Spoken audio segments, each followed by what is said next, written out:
staffing issues. While there is no easy solution, this new contract is a big step in the right direction. AMR has already increased its staffing, and early indications show response times have improved substantially. And I assure you that we will hold AMR accountable to the new contract. We have also made significant investments in public safety. Last year, Sheriff Spangler and I reached an agreement that netted his folks the highest pay increases in county history. This year, I am again recommending increased funding for his office to pay for software upgrades, body cams, equipment, training, and new vehicles. It's a tough time to be in law enforcement right now. It's also dangerous. I mentioned Officer Blakely earlier. KPD and Blount County also recently suffered tragic losses. So I think I speak for everyone here when I say how grateful we are to our officers, how much we appreciate them, and how we will always support them. Thank you, guys.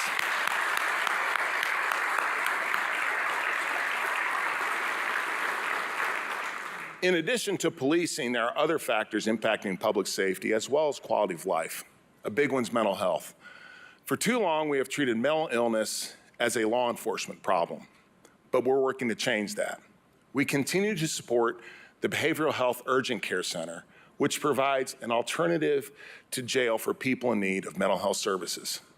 My office also worked with Knox County Criminal Court Clerk Mike Hammond, the Judiciary, and the District Attorney General's Office to establish a mental health court for adult defendants who have serious mental illnesses. There are only 300 of these courts in the country, and now we have one right here in Knox County. So thank you all for that.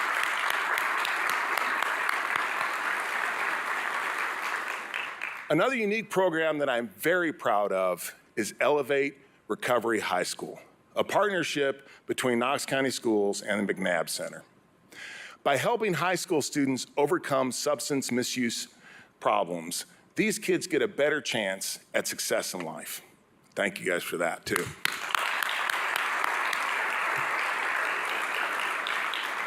The East Tennessee Regional Forensic Center also plays a role in helping law enforcement. The work of Senior Director Chris Thomas, Chief Medical Examiner Dr. Darinka Malusnik, and everyone at the Forensic Center is impeccable. Once again, the facility had an intensive on-site review from the National Association of Medical Examiners, in which they were granted full accreditation. This is the 14th year in a row that they have achieved that prestigious designation.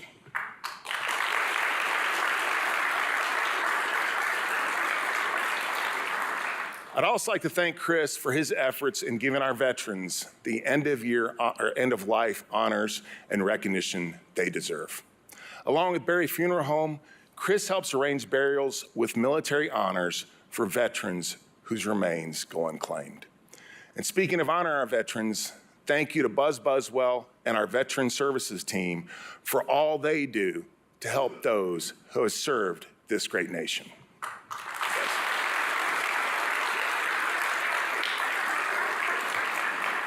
Now, I've talked a lot about change today, but some things remain the same. For instance, I am incredibly proud of our constituent services team, Marcia, Brad, Justin, Mandy, and Tanya. This year alone, they fielded 1,600 phone calls and countless emails. They always treat everyone politely and patiently while trying to solve an infinite variety of problems and issues. Other departments do equally amazing work every day, often quietly in the background. Our Grants and Community Development Department works tirelessly looking for funding opportunities to help Knox County move forward. They're currently managing over $160 million, supporting local efforts ranging from reducing evictions to increasing the availability of childcare. Additionally, through our Department of Public Safety and the District 2 Homeland Security Office, they support the first responder community.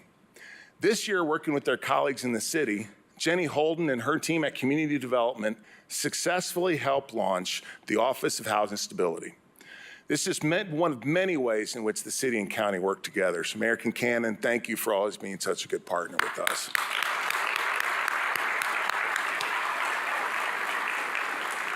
This innovative new center will coordinate with government agencies and nonprofits to better address homelessness in all populations. especially among seniors, veterans, and youth.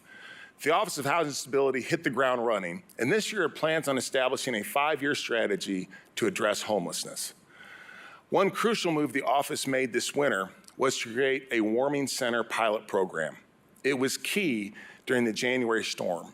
Hundreds of volunteers gave their time and energy to keep the warming centers open continuously for a week straight. Many lives were saved through this incredible feat of love. They don't call us the volunteer state for nothing.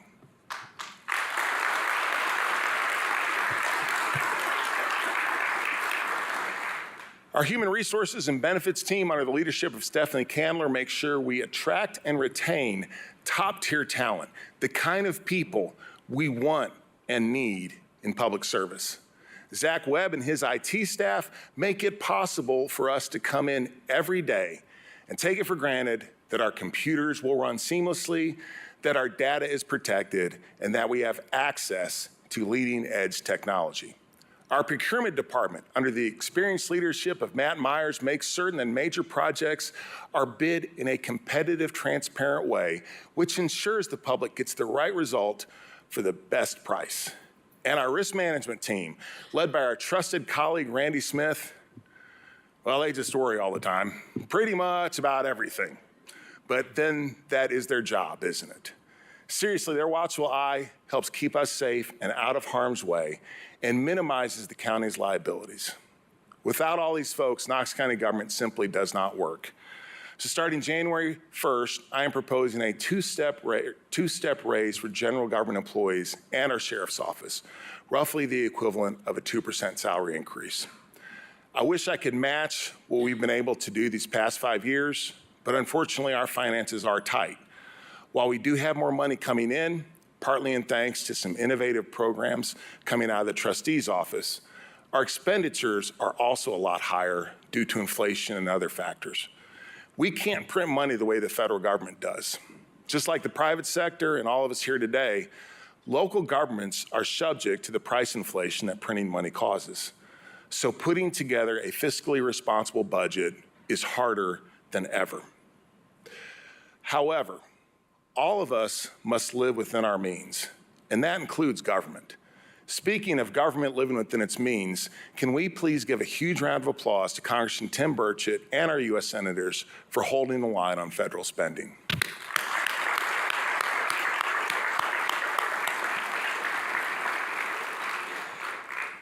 At nearly $1.1 billion, the FY25 budget proposal is roughly 3% higher than the current year, with nearly 2/3 of the spending dedicated to Knox County's public schools. I believe this budget prioritizes the things that will benefit our community the most. Thank you to Chris Caldwell, Jennifer Bodie, and the entire finance department for creating a fiscally responsible budget. Under their guidance, the finance department once again won the Triple Crown for government finance reporting for the 4th year in a row.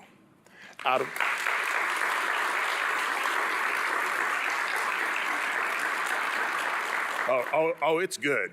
Out of roughly 20,000 governmental entities across the U.S. and Canada, only around 300 finance departments achieve this impressive honor each year. A lot has changed in Knox County and with government accounting over the years. So how is it that our finance department has managed to maintain that impressive level of performance? Well, obviously, they've adapted to those changes, but at the same time, their competence, dedication, and commitment to continuous improvement have remained constant. And that's true of many other departments within the county as well. You see, just because things are changing around you doesn't mean that you should change what's inside you. In fact, the opposite's true. As individuals, our values and principles help us navigate through uncertain times. They're the lighthouse and compass that guide us. And you should never compromise on who you are. For instance, when I came into office, I said that I wasn't going to raise taxes. Despite plenty of political and fiscal pressure, I have not raised taxes, and I do not plan on doing so.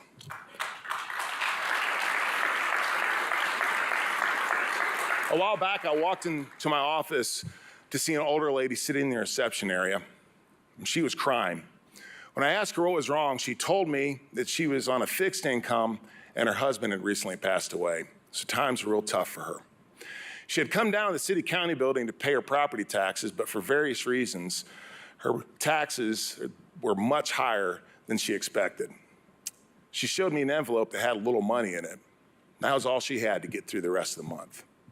For most of us, $10 a month isn't a big deal. For her, it's crucial. It means choosing between food and getting her prescriptions filled. So when I stand firm on not raising taxes, it's folks like her that I have in mind. As a community, we should not compromise on who we are either. It serves us well. Just look at our business environment. By the way, a huge shout out to the Knoxville Chamber for some big wins and for embracing a vision that propels our region forward in the rapidly evolving global economy.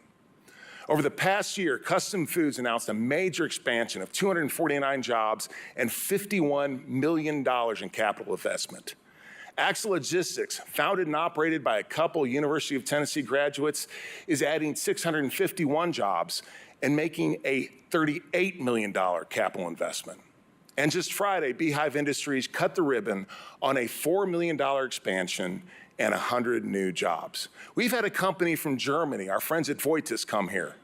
And then there's the Greenheck Group, which will develop its 4th corporate campus here in Knox County. Phase 1 includes 440 jobs and $300 million of capital investment with the potential for expansion. This is the biggest manufacturing project to come to Knox County in the last decade. But what impressed me the most about Greenheck wasn't the numbers. When I met with them, they didn't talk about their balance sheet or their P&L statement. What they were most proud of was the opportunities that open up for their team members. They told me that while they manufacture HVAC equipment, their real business is improving lives. Likewise, what attracted Greenheck to East Tennessee was our culture and values. They chose us over bigger, more well-known areas because of who we are. They felt at home here. Let's please show all these great businesses how much we appreciate them with a round of applause.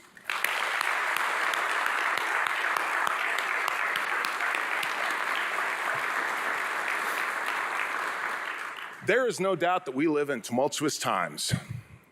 Our principles and values will not only see us through, but they will also help us take advantage of the opportunities change brings. President John F. Kennedy once said, "Change is the law of life, and those who look only to the past or present are certain to miss the future." Thanks to our amazing assets, not the least of which is our people, Knox County's future is bright. Yes, there will be growing pains. Yes, there will be discomfort. And yes, there will be missteps. But our job is to keep moving toward that future and the amazing promise that it holds. Thank you. Reverend Polis, if you will please close us out.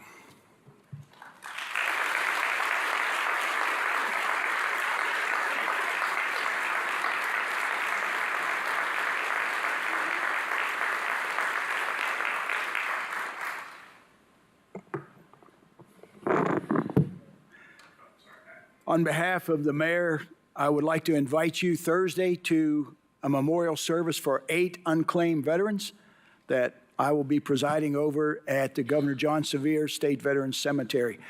We made a commitment when we came back from Vietnam that we would never leave anyone else behind. So if you're available, 12 noon on Thursday on Governor John Sevier. I have been selected to be the cleanup hitter for today. Mayor, thank you. I don't know how you memorized all that. That's just amazing to me. I would like to leave you with something as a benediction. So here's the question. What is the purpose of life? What is God's will for all of us? Well, there's an answer in the Bible, and it says this: to love mercy, to do justly, and to walk humbly. What does that really mean? Love mercy. In a world so polarized as we are, to love mercy means to give somebody the benefit of the doubt, to give somebody a second chance, because everybody deserves a second chance. To do justly. My grandfather, who was an immigrant from Italy, always taught us, do it right the first time, because to do it over costs money. And to walk humbly. What does it mean to walk humbly? To add value to the people around you. As the mayor so eloquently said during all his remarks, every day we learn to add value to ourselves so that we can add value to others. And that's what makes Knoxville, Knox County, and the state of Tennessee a place to live. And with that, in the name of the Father, Son, and Holy Spirit, I pray God's blessing on each and every one of you. Have a good day.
Thank you so much.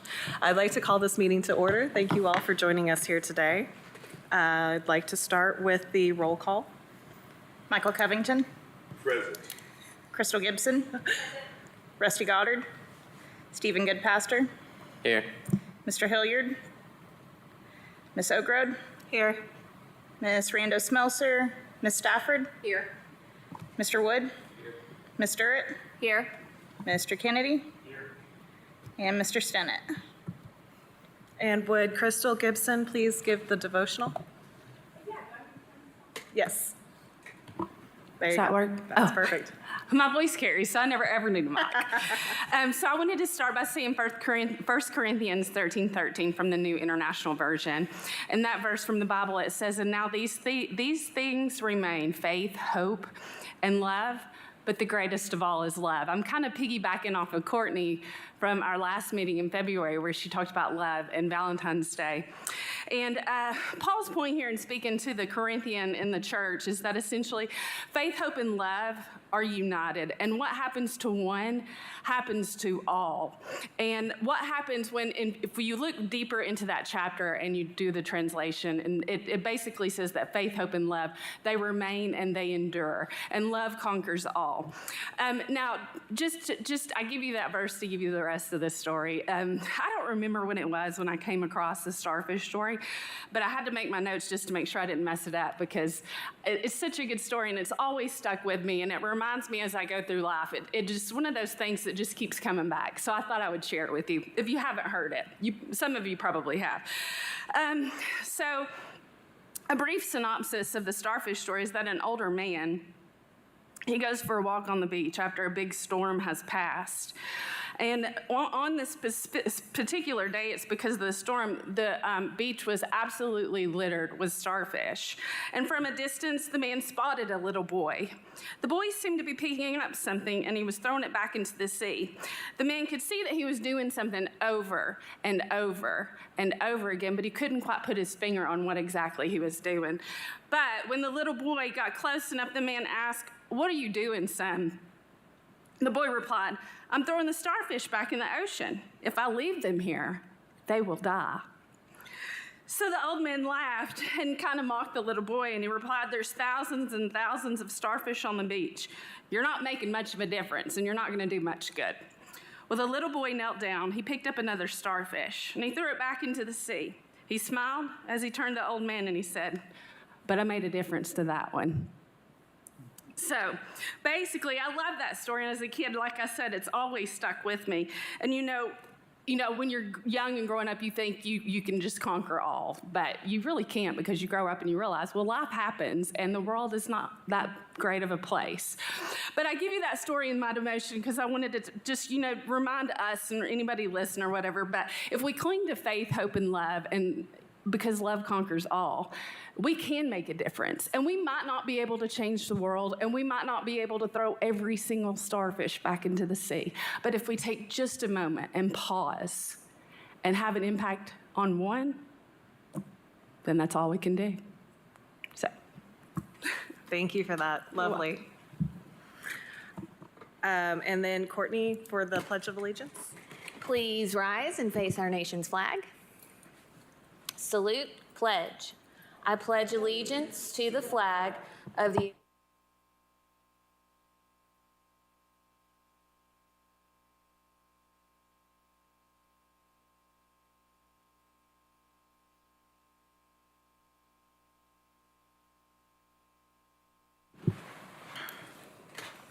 I'd like to move forward with the adoption of the agenda.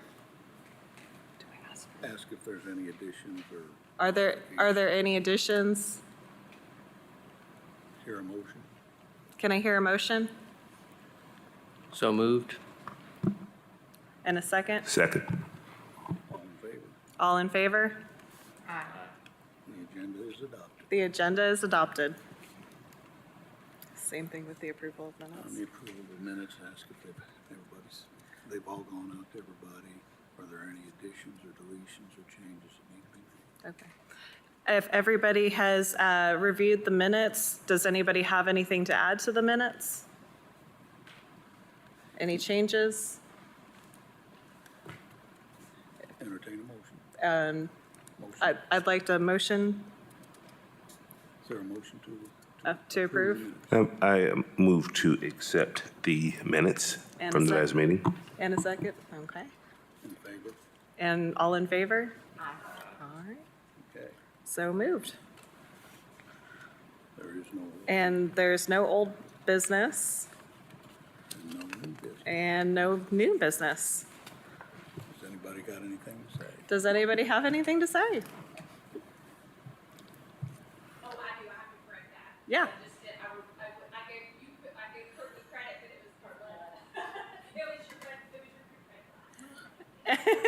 There's the inspiration. Yeah. All right. Well, if there's no new business, I think we are adjourned for the day. Well, our Nope, next we are meeting. not. Okay, our next meeting is Wednesday, August 14th in the main assembly room at 8:30 in the morning. Now we can adjourn. And now we can adjourn. Thank you, everyone, for being here today. All right. You got to use